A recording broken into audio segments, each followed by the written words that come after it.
Hi, hopefuls. It's me again. It's Miss Hope, and I am coming to you for another segment of Ask Miss Hope. I kind of tweaked the name a little bit because I'm really never on the couch. Even though I still like it, I may use it from time to time. But I wanted to drop in and do a video. It has been a couple of days. A lot has went on.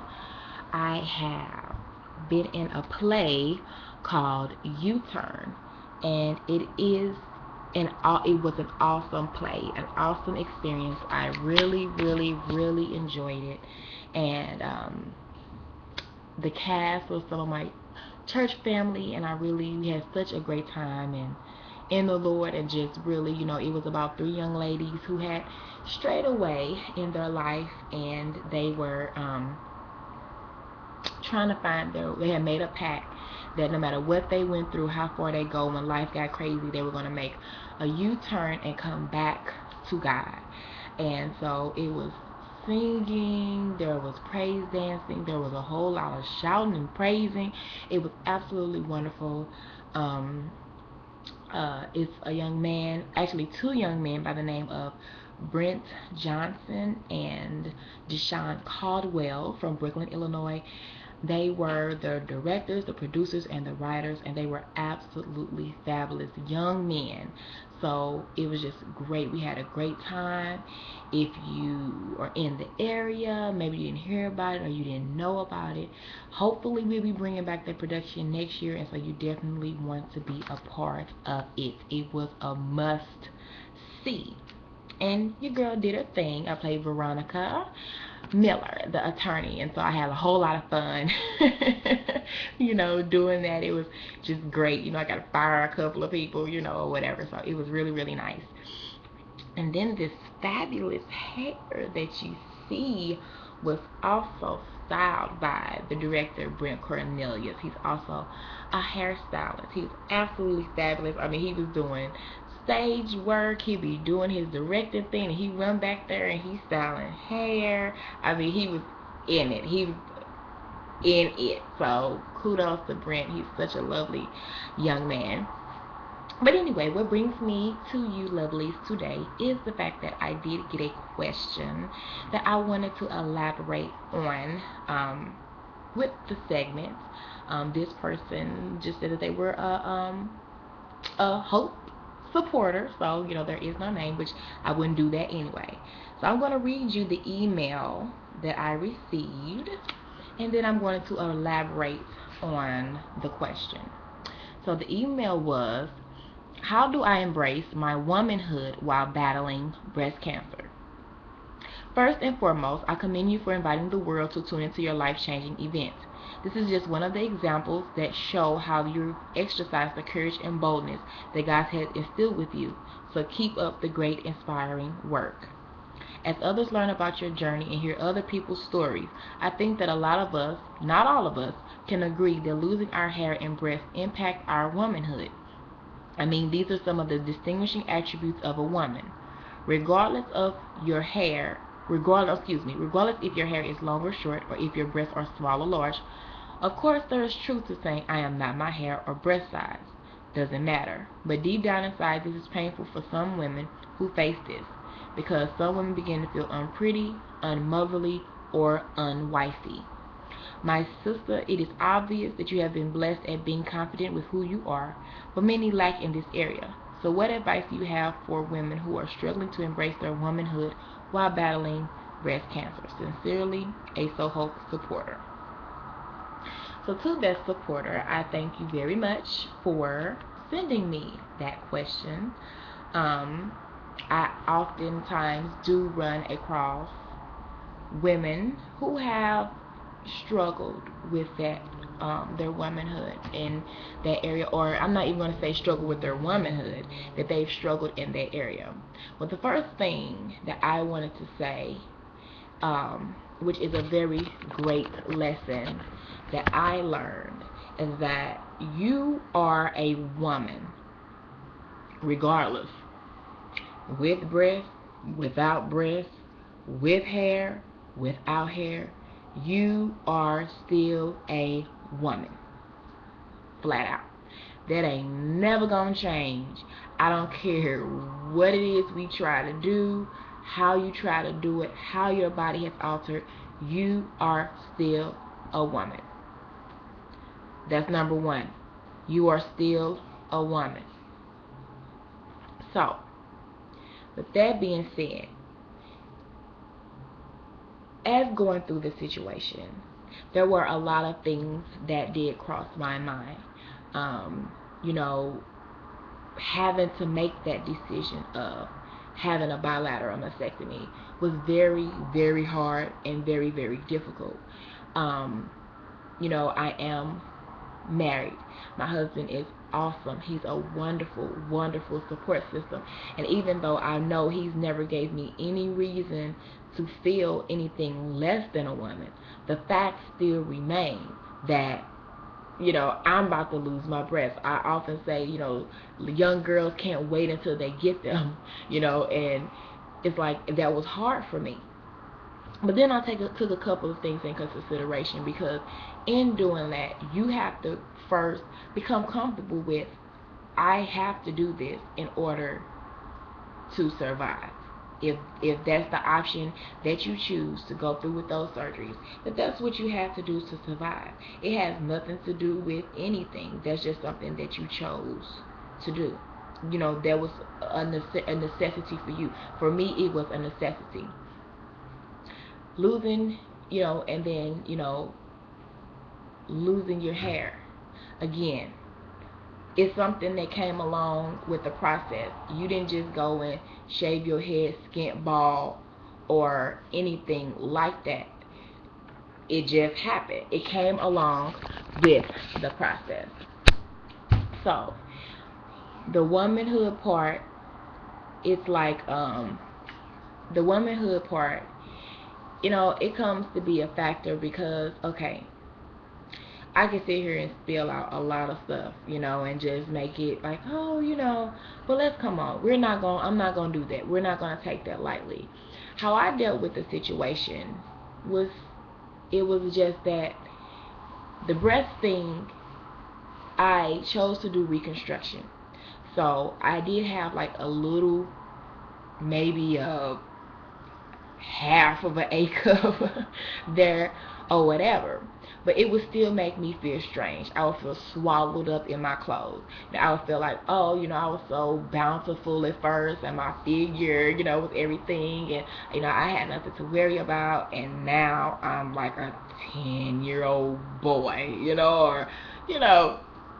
And so I dealt with that by, I looked at myself often, and I'm like, I'm the same Darlene. I don't feel any different. You know, I'm not thinking any different. The one thing we have to realize is, we have to realize that a lot of things is in our head.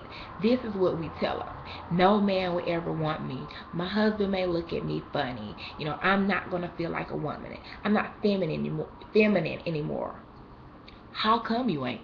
Because you saved your life by having your breast removed? No. And you know, even if you don't have any, even if you just decide you don't want to do it, or you can't go through the reconstruction for whatever reason, that doesn't make you any less of a woman. Let me tell you, I do not know the young lady's name, but she has a site. It's www.boldandbreastless.com. She was 35, I believe, or 36 when she found out that she had breast cancer. And after she did her bilateral mastectomy, she decided not to do any reconstruction or even wear the breast forms. This is still the most beautiful young lady ever.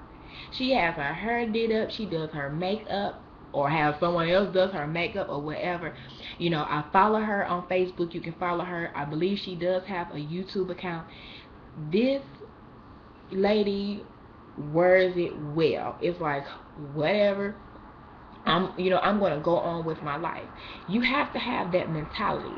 What you think about yourself plays a part. And then we go to the hair situation. Now, if you like me, you like to have your hair You know, you want to look good. You know, I felt like my little bun up here. I want to show you the whole bun.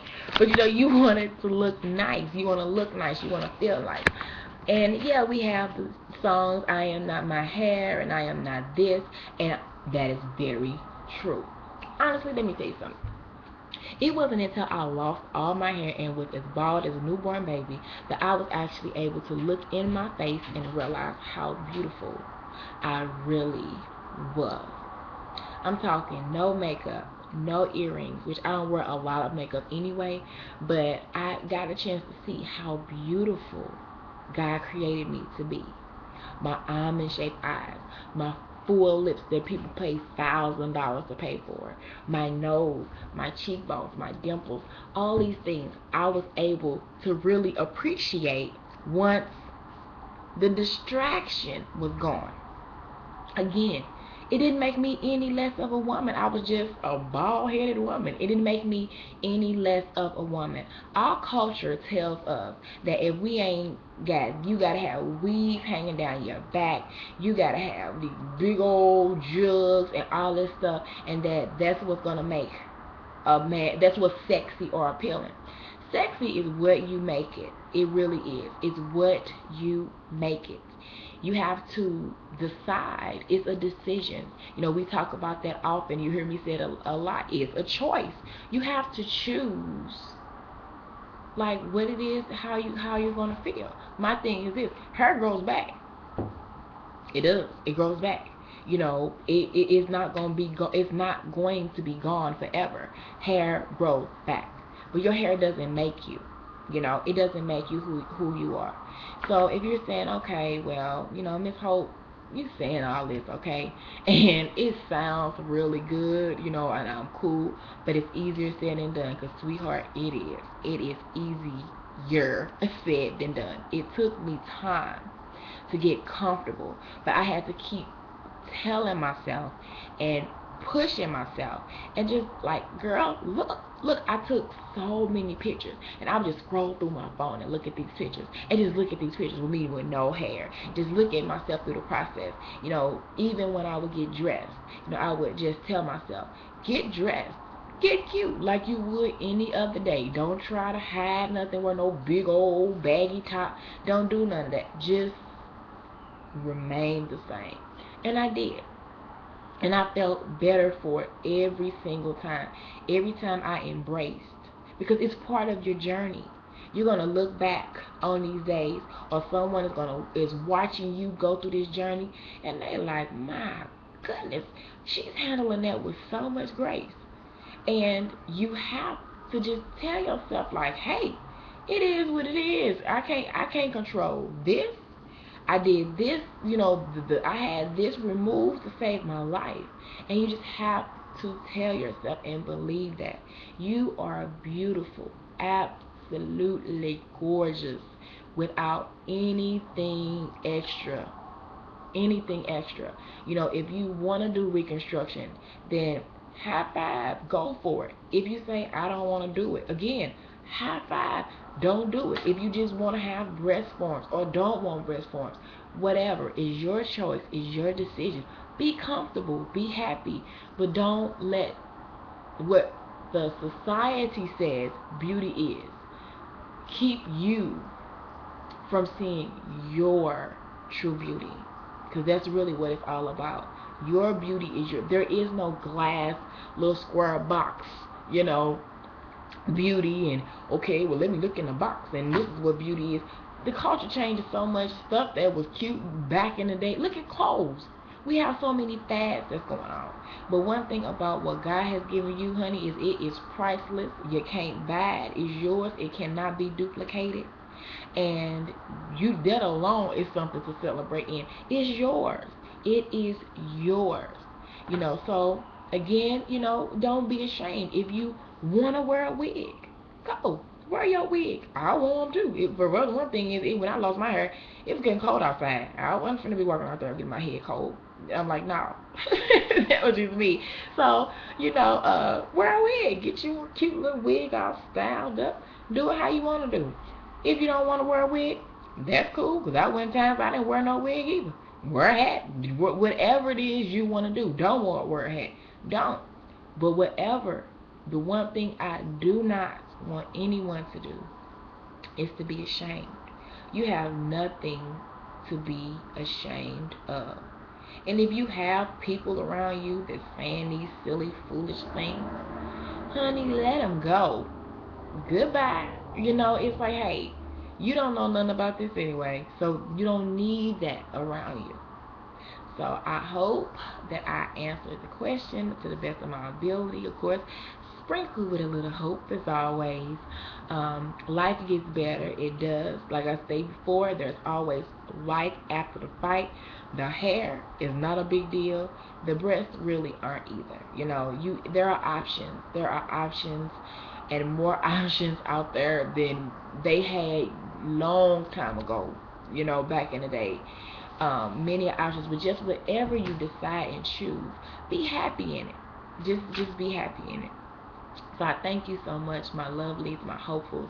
I appreciate you so much. Like I always say, there is no so hope without the hopefuls. I appreciate you all for tuning in and for sending me your questions and your words of encouragement. I love you so much. Mwah. I give you many kisses, and always you know where to find me. Facebook.com/SoHope1. My Twitter, Pinterest, and Instagram handle is So2Hope. Yes. And most importantly, please keep up. Check out my website, www.sohope1.com. I'm also going to be coming out. Actually, no, I already did a meetup group. If you are in the Missouri or Illinois area, or maybe you just want to keep up with what's going on because you never know when Miss Hope is coming to your town. That's meetup. I'm sorry, sohope.meetup.com. So I'll have all of that posted up there. I know that's a lot to remember. But I thank you, my loves. Until I see you again, have a wonderfully blessed day. Goodbye.